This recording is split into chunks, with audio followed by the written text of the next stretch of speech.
En fait, la façon dont on a travaillé sur les questions alimentaires, ça a été de découper la question de l'alimentation, qui est une question qui est immense, en plein de petites injustices que peuvent vivre les gens.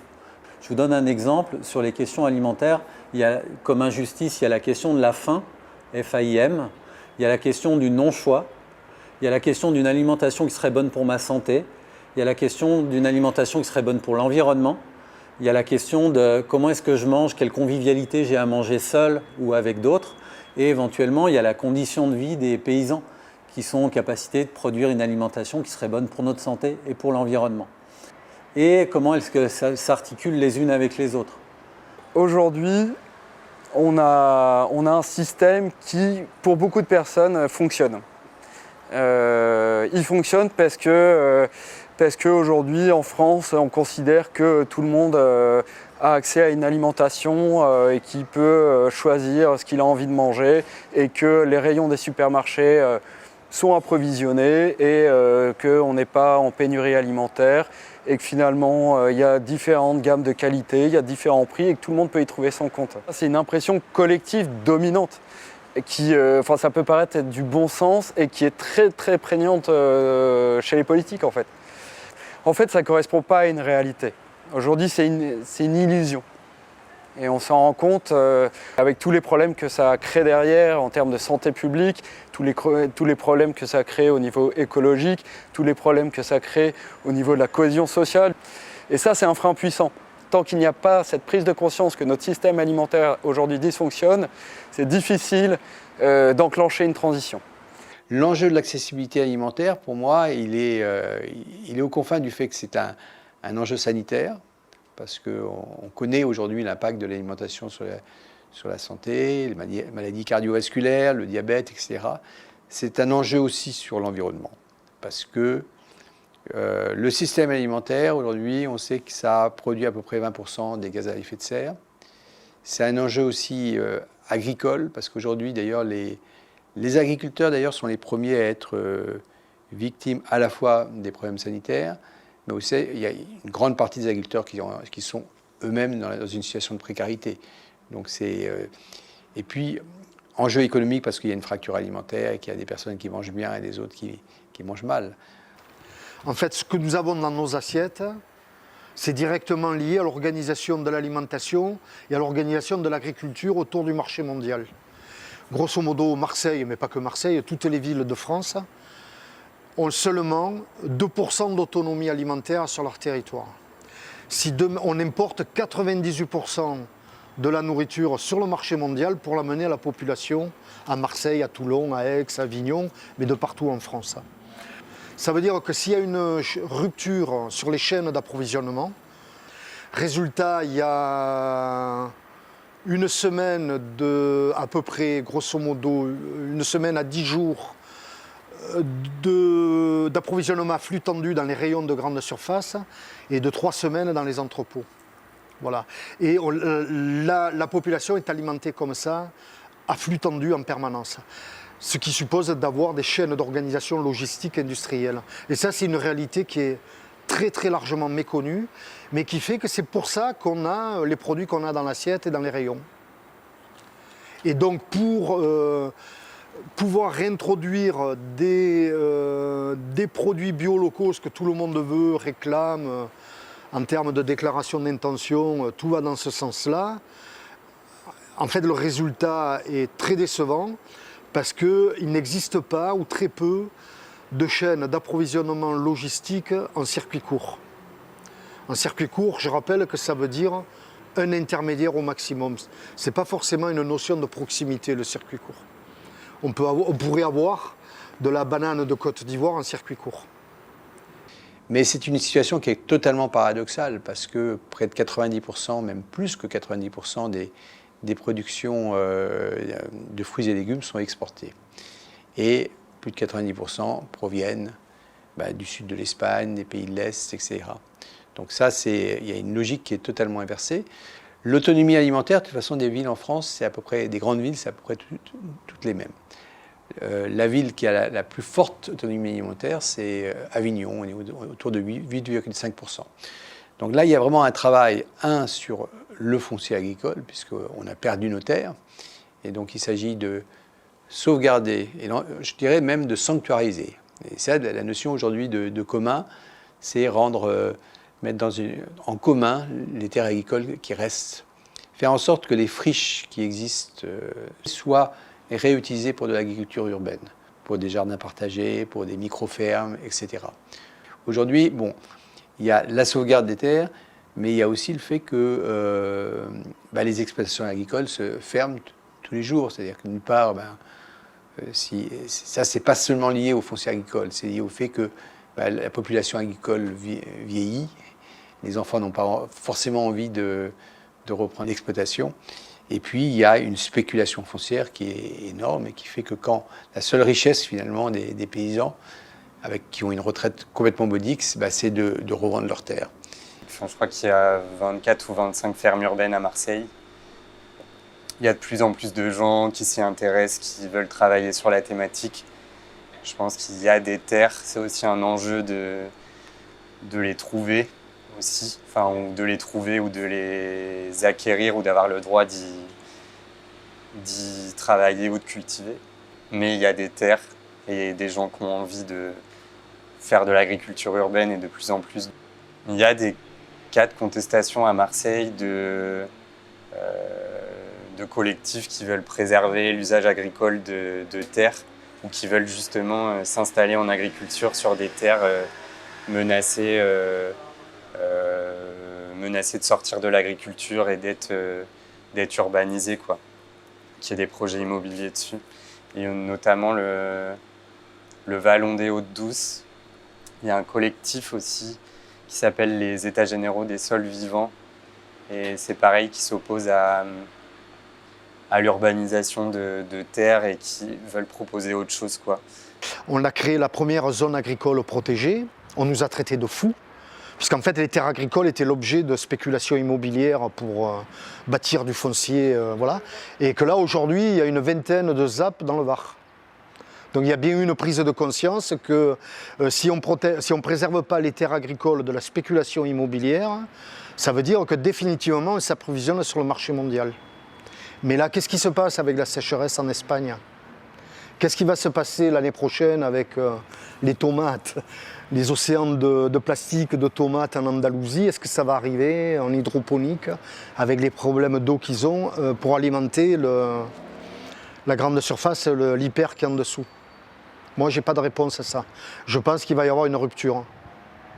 C'est-à-dire le mouvement de concentration, de captation des terres agricoles, d'appropriation des terres agricoles, c'est un phénomène qui s'accélère. Les événements en Ukraine, ils ont été beaucoup instrumentalisés par l'agro-industrie, parce que l'Ukraine, c'est le grenier à blé mondial, donc il y a eu des phénomènes de spéculation.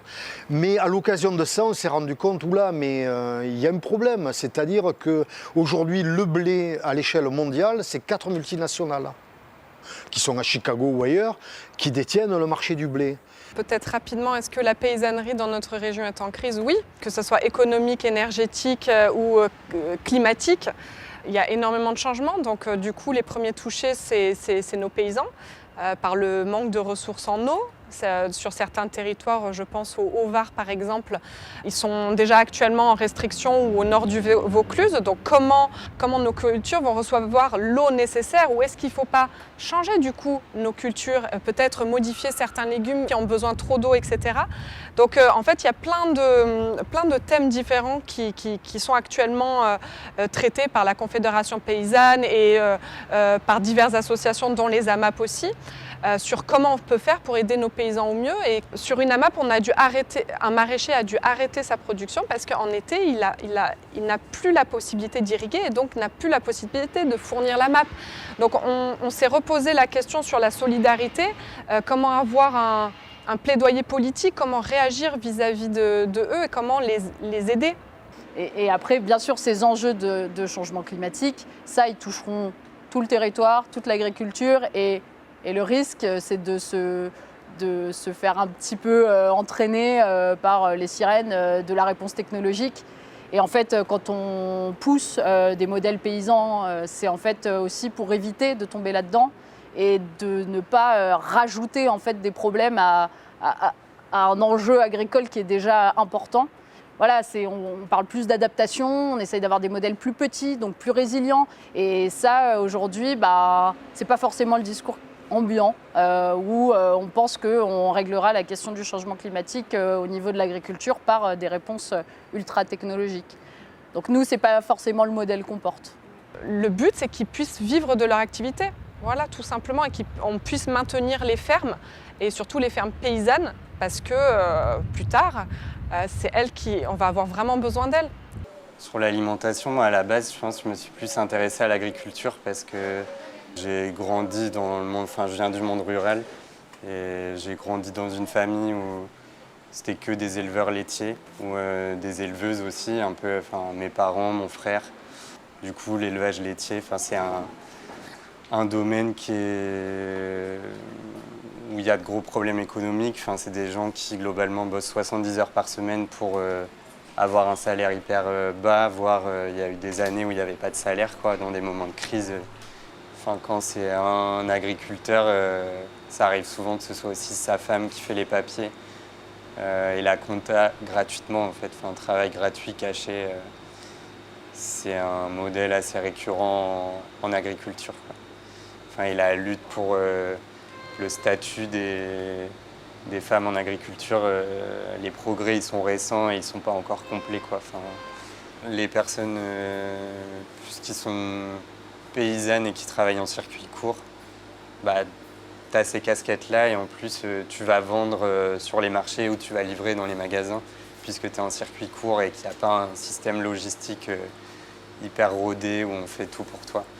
Et c'est aussi des contraintes hyper difficiles à vivre, à gérer, Et souvent, il y a l'amour du travail ou le sens qu'on trouve à ce qu'on fait qui fait tenir, mais c'est pas toujours facile, C'est que les paysans puissent rester sur leur ferme, que ce soit des petites structures, parce que les grosses structures, finalement, elles sont dépendantes des fonds publics, elles vont avoir besoin d'aide, de financement, de subventionnement, etc.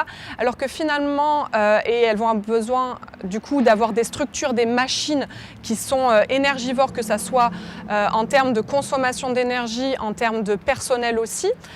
Donc le fait de se réapproprier notre alimentation au travers de petites structures, de petites fermes qui sont en mesure de pouvoir nourrir, on va dire peut-être 200 habitants sur un secteur, 200 autres sur un autre secteur, mais que ça dépende de petites fermes un peu partout en région PACA puis en France. Et donc je trouve que le travail là, qui est mené au niveau des réseaux d'AMAP, il est hyper intéressant pour ça aussi. Moi j'ai fait des études de sciences politiques et j'ai fait des études des politiques européennes justement pour m'intéresser à la politique agricole européenne parce que c'est quand même un niveau où ça se joue beaucoup et qui est assez mal connu. Comment en fait aussi mon père sont passés d'un métier c'était des paysans quelque part, des toutes petites fermes à des trucs énormes, mécanisés où à la fois tu brasses énormément d'argent dans la mesure où ton outil de production il est énorme, tu as plein d'argent mais derrière tu n'en gagnes pas forcément, du coup je me suis endetté à vie aussi pour acheter ton outil de production, un truc qui a aucun sens et vachement basé sur la propriété aussi, comme si c'était un peu l'alpha et l'oméga du truc. Et ouais, oui, c'est ça, essayer de m'intéresser aux politiques publiques pour voir comment ça a été construit tout ça et comment c'était pas comme ça avant, comment ça peut être autrement aussi maintenant, En gros, c'était ça. Moi, je fais partie de la génération des boomers, des nés dans les années 50. Nos parents ont connu les restrictions alimentaires. C'est ce qui a donné la politique agricole commune. Et là, à mon avis, il y a un souci à se faire quand on dit 98% de l'approvisionnement des populations se fait par le marché mondial. Et le marché mondial est détenu par un nombre de plus en plus restreint de grosses multinationales. Se pose le problème de la sécurité alimentaire. Et la sécurité alimentaire, depuis des milliers d'années, c'est l'arme absolue quand on veut détruire une nation, on a l'arme alimentaire. Donc on essaye, aujourd'hui il y a des élus qui commencent à se rendre compte, on est allé trop loin là, ça va trop loin, et il faut rééquilibrer le système, c'est supprimer l'actionnaire et les dividendes. Faisons des circuits courts, il n'y a qu'un intermédiaire, et donc la valeur ajoutée du produit, elle va être répartie entre le paysan et le consommateur final, avec au milieu un intermédiaire qui est un transformateur, un boucher, un commerçant, mais voilà, mais qui est une entreprise physique qui crée de l'emploi sur le territoire. On soutenait nos paysans et puis à un moment on les a lâchés, il faut qu'on revienne vers ça tous. Et des paysans, on va en avoir besoin et de plus en plus besoin, surtout avec les crises qu'on a traversées il y a très peu de temps, qu'on s'est rendu compte que finalement notre alimentation, on l'avait déléguée à d'autres acteurs qui étaient peut-être en dehors de France, etc. Il faut qu'on se réapproprie notre alimentation, qu'elle redevienne souveraine et que aussi on remette le paysan au cœur et les paysannes au cœur de notre système et qu'ils soient fiers de leur travail, parce que finalement on se retrouve avec des agriculteurs qui sont plus fiers de produire, des éleveurs qui ont des conditions de travail qui sont absolument immondes. Désolé, le mot est très fort et on ne veut absolument pas les stigmatiser, mais à un moment donné il a fallu nourrir la population, parce que la population ça a grandi de façon exponentielle assez rapidement. Il a fallu trouver des moyens de la nourrir en grande quantité. Mais peut-être qu'à ce moment-là, on aurait dû se poser des questions et se dire oui, mais à quel prix? Ça m'évoque le fait que l'alimentation, c'est un système qui implique différents acteurs à différents niveaux, qui va du producteur au consommateur, et que finalement, les actes des uns impactent les actes des autres. Et donc les choix des consommateurs vont impacter les autres acteurs et les choix de production, d'industrialisation, de transformation des produits et de commercialisation des produits vont aussi impacter les consommateurs dans leur liberté de choix, dans ce à quoi ils vont avoir accès. Donc il y avait cette idée de l'alimentation en commun, de l'alimentation c'est quelque chose en fait de collectif, même si depuis quelques années on en a fait un acte individuel. C'est-à-dire que tous les différents scandales alimentaires qu'on a pu voir ces dernières années, ils sont là parce que justement il n'y avait pas cette bienveillance-là ou cette préoccupation commune dans la qualité alimentaire globale. Et pour moi le commun alimentaire, je le résumerai un peu à ça, c'est la dimension qualitative à toutes les étapes et le fait que chacun ait un maillon de la chaîne en tout cas. Et qu'on le raisonne en logique d'écosystème, de la fourche jusqu'à la fourchette, et que les différents maillons de la chaîne en fait, vivent déjà correctement de leur travail pour avoir une alimentation qui soit de qualité et abordable, et que derrière en fait il y ait une sorte de bienveillance dans l'ensemble des process de production alimentaire en fait. Je suis assez confiant dans le sens où on s'attaque à un lobby plus que puissant, qui est monstrueusement puissant, qui est l'agro-industrie. Et on voit bien que les ministères, les institutions européennes, tout le monde se met à plat devant ce lobby qui dit de toute façon, si vous prenez telle réglementation sur les pesticides, on va vous mettre tant de milliers de salariés sur le carreau. Et donc la classe politique est prise à l'otage.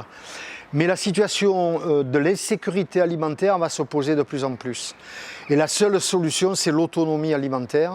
Et l'autonomie alimentaire, elle va se construire sur les territoires avec la préservation des terres agricoles et le développement de circuits courts avec des chaînes d'approvisionnement logistiques. Si on y arrive, on pourra peut-être nourrir la population en cas de crise grave. Si on n'y arrive pas, c'est mathématique, il y aura un jour ou l'autre une crise alimentaire en France. Elle est déjà lieu à Marseille, sur certains quartiers qui sont en déshérence. Et c'est un phénomène qui s'est amplifié ces dernières années et qui va continuer à s'amplifier. Donc je crois qu'il commence à y avoir la sirène d'alarme qui sonne. On a la transmission agricole aussi qui est très importante actuellement. On a une grande partie de nos agriculteurs qui vont bientôt prendre leur retraite. Et les fermes, que vont-elles devenir? Il faut qu'il y ait des repreneurs. Les Amapiens doivent encore être plus nombreux et on a la capacité. Quand nos politiques disent oui mais le bio ne peut pas nourrir la France, si, on est en capacité de le faire. Il faut juste nous donner les moyens et peut-être un peu le temps. Et il faut que chacun se réfléchisse, finalement prenne conscience de qui il est dans son environnement et comment il peut agir à sa façon. Au départ, l'histoire des AMAP est très intéressante parce qu'on a créé, c'est dans le nom, Association de maintien à l'agriculture paysanne. Mais moi, à la fin, je me suis rendu compte, donc depuis 2001, la première à Aubagne d'ailleurs, et petit à petit, on s'est aperçu que la question agricole, elle est toujours là, le maintien de l'agriculture paysanne, c'est l'objet des AMAP, mais que du coup, s'est posé très rapidement la question alimentaire. Voilà, on a un panier chaque semaine, que ce soit des légumes ou des produits paysans. Eh bien, comment on fait? Il faut faire la cuisine. Parce que sinon, on jette. Qu'est-ce qu'on va faire? À partir du moment où on a acheté le panier, de facto, on n'a plus recours à la pizza surgelée qu'au dernier moment, on va acheter parce que bon, il y a les gamins, il n'y a pas le temps, on est rentré, puis on va mettre au micro-ondes. Donc les AMAP m'ont fait prendre conscience que, en fait, la question, en réalité, le modèle agricole était lié au modèle alimentaire. C'est un effet miroir et que la junk food qu'on consomme, c'est lié à l'industrie agroalimentaire. Et si on veut de l'agriculture paysanne bio, il faut se remettre en cuisine et remettre en question, et c'est culturel, c'est dans la tête, la force de l'habitude, remettre en cause ces mauvaises habitudes alimentaires qui ont moins de 60 ans, hein. Elles sont récentes. Alors c'est peut-être basique sur les éléments, mais je pense qu'il faut peut-être beaucoup plus revenir sur la question des services publics en fait. Et c'est comment on arrive à recréer des lieux qui permettent en fait aux populations de réapprendre la cuisine basique par exemple. Aujourd'hui, je pense qu'il n'y a pas de mauvaise volonté, et c'est surtout qu'il y a des gens qui n'ont pas forcément le temps ou qui n'ont pas forcément le savoir pour pouvoir faire. Et peut-être parce que il manque de crèches, par exemple, il manque d'espace de garderie pour pouvoir faire en sorte que l'homme ou la femme puisse se libérer pour pouvoir réapprendre à cuisiner, avoir du temps à cuisiner. Voilà, c'est peut-être ce type d'équipement qu'il faut avoir. On a eu une dérive du modèle alimentaire depuis 50 ans qui fait qu'aujourd'hui, les populations urbaines sont alimentées, parce que le système est subventionné, sont alimentées essentiellement avec de la junk food. Et que donc, un des patrimoines que nous avons en Provence, mais à Marseille spécialement, c'est l'idée qu'on a abandonné la cuisine familiale, simplement l'idée de prendre un produit brut, de le nettoyer, de le préparer, de le laver, de le mettre dans la casserole et de le mettre dans l'assiette. Cette chaîne-là, elle est rompue. C'est un vrai commun, ça pour le coup, qui est en voie de disparition, alors qu'en fait, ça fait partie de la culture des familles. Mais c'est les cultures populaires, les pratiques culinaires. La cuisine, c'est une pratique populaire, universelle, mondiale. Toutes les cultures ont vraiment une culture gastronomique. Et alors moi, à Marseille, je trouve ça génial, parce que Marseille, c'est vraiment toutes les gastronomies méditerranéennes, provençales, moyen-orientales, africaines, c'est vraiment le carrefour, quoi. Et donc je pense qu'en termes de commun, alors nous on le propose dans les projets alimentaires territoriaux dans le Var, occupons-nous de cuisine, réhabilitons la cuisine. Un des gros projets sur lequel on est en train de travailler, c'est une maison de l'alimentation solidaire. L'idée, c'est de faire en sorte qu'on puisse parler de l'alimentation et rendre accessible dans un lieu qui est à proximité des gens qui en ont le plus besoin de cette question de l'alimentation sur les bases de l'éducation populaire que j'évoquais tout à l'heure. L'idée pour nous, c'est pouvoir faire des ateliers, des animations, des rencontres, des expositions, d'avoir des bureaux aussi pour certaines structures et d'avoir une cuisine partagée pour qu'ils puissent cuisiner ensemble dans de bonnes conditions avec une cuisine qui soit aux normes professionnelles Parce que ce qui est important, c'est qu'aujourd'hui, on passe à côté et on sous-estime les compétences et les savoirs des personnes qui sont présentes dans les quartiers dans lesquels on est. Et que de fait, il faut qu'on arrive à créer des endroits où cette mise en valeur des compétences, elle puisse s'exercer, pour qu'après on puisse parler effectivement d'autres thématiques. Je fais partie de Super Cafouche. On a mis en place le supermarché coopératif. L'idée au départ, c'est d'avoir de la qualité dans les produits, mais pas que. C'est-à-dire qu'il faut voir comment se passent les gens qui viennent acheter. Ils discutent toujours entre eux. Ah, tel produit, ah ben tu devrais le goûter, c'est vachement bon, etc. Celui-là, ouais, moins bon, etc. Donc petit à petit, de les amener vers essayer d'avoir une meilleure alimentation. Quand on va au supermarché classique, on fait ses courses et on rentre chez soi. Là, c'est complètement inversé par rapport à ça, c'est-à-dire que les gens discutent entre eux, et comme de toute façon c'est eux qui font les tâches du supermarché, ils font la caissière, le caissier un jour, un autre jour ils vont mettre les produits, un autre jour c'est eux qui vont livrer, etc. Donc il y a toute une discussion qui se fait, on est là, on est content d'y être. En plus on peut boire un coup, parce que c'est jamais interdit, dans toutes les réunions il y a convivialité. Et puis même pendant le supermarché, si on a envie, pendant qu'on fait ses courses, d'aller boire un coup, c'est pas interdit, puisqu'on a un lieu à part à côté, où on a fabriqué notre bière avec Zoumaï, et on peut très bien aller boire un coup. Voilà. Mais c'est ça en fait, l'idée, c'est peut-être de recréer ce qui se passait dans les villages, dans les petites épiceries, de le recréer au niveau d'un supermarché, ce qui n'existe pas. La première chose, c'est le fait d'être ensemble, les gens gagnent de la confiance. Ils se donnent des tuyaux et ils réinvestissent un rôle de citoyen. En gros, il y a une histoire connue qui est si vous voulez donner à manger à quelqu'un, donnez-lui un poisson. Si vous voulez qu'il mange tous les jours, apprenez-lui à pêcher. Nous, on rajoute quelque chose, c'est que le problème, c'est que souvent la rivière est polluée. Et donc, même si on apprend à un groupe à pêcher, ça ne suffit pas. Donc, il faut qu'on s'occupe de la qualité de l'eau de la rivière aussi. Donc je vais arrêter la métaphore, mais par exemple, si l'offre alimentaire est insuffisante autour de chez soi, il faut qu'il y ait des commerçants, il faut qu'il y ait des pouvoirs publics qui s'occupent de ces affaires-là. Et on essaie de réinvestir les participants des groupes dans ce rôle de citoyen. La deuxième chose, il y a eu des assemblées citoyennes de l'alimentation qui ont été mises en place, qui sont des temps où les collectifs vont émerger et où l'alimentation va passer de... il y a un prix dans le supermarché et je m'occupe exclusivement de l'adéquation de ce prix et de mon pouvoir d'achat, et si on réfléchissait à l'alimentation comme un levier de qu'est-ce qui fait qu'on fait société, qu'on mange ensemble, qu'est-ce qui fait qu'on prend soin de nos enfants, de leur santé, qu'est-ce qui fait qu'on se préoccupe de la situation des agriculteurs et de l'environnement et le fait d'avoir des espaces verts. Et ces assemblées permettent de mettre à l'ordre du jour des collectivités des sujets comme cela.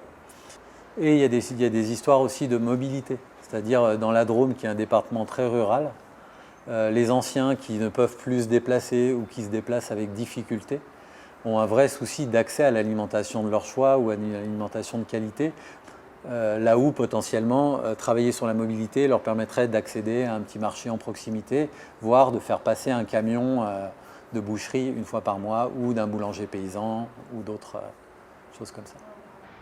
Voilà. Et donc, le modèle qu'on propose est le seul qui est soutenable. Mais aujourd'hui encore, il paraît fou. On est tellement habitué au système industriel c'est une addiction, quoi, collective.